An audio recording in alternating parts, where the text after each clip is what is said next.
If you work in Figma and you want to speed up repetitive tasks, Automator can save you a huge amount of time. In this video, I'm going to show you exactly how to use Automator in Figma, how to find it, how to run it, how to use community shortcuts, how to import JSON workflows, and how to execute actions on your designs in just a few clicks. If this tutorial helps you, go ahead and hit like and make sure you subscribe for more easy Figma tutorials just like this. Alright, let's jump right in. First, open Figma in your browser or desktop app and go to the file you want to work on. On the top toolbar, look for the Actions icon. This is where Figma keeps a lot of helpful tools, plugins, and workflow options. Click that Actions icon to open the menu. Once the menu appears, click Plugins and Widgets. This will bring up the section where you can search for tools installed in Figma. In the search bar, type Automator. When it shows up, click it and run it. Figma will launch the Automator tool, and after it loads, you'll be able to start using automation workflows inside your design file. Now that Automator is open, one of the easiest ways to get started is by using community shortcuts. Go to the Community tab inside Automator.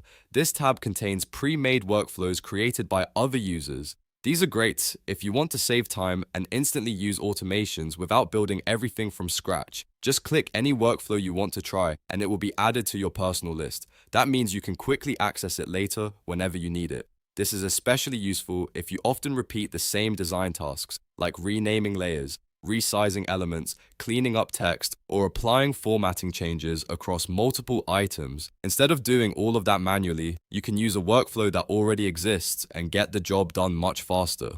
Next, let's talk about importing your own workflows. If you already have a custom Automator file, or if someone has shared a workflow with you, you can bring it into Figma using a JSON file. To do that, go to the Settings tab within Automator, look for the Import JSON option and click it. Then upload your custom workflow file. This is a great feature because it lets you expand Automator beyond the default shortcuts. You can keep your own library of workflows, organize them the way you like, and reuse them whenever you need them. If you're working on team projects or repeat client work, importing JSON files can make your process much more efficient. Now let's use an automation in a real workflow. To execute an action, first select a frame or layer on your canvas. This part is important because Automator usually works based on what you currently have selected. So if you want to automate a specific object, make sure it's highlighted first. After selecting your frame or layer, go back to your Automator list and click the specific automation you want to run. As soon as you do that, the action will execute instantly on the selected item. Depending on the workflow, it may rename layers, adjust properties, or perform another task automatically.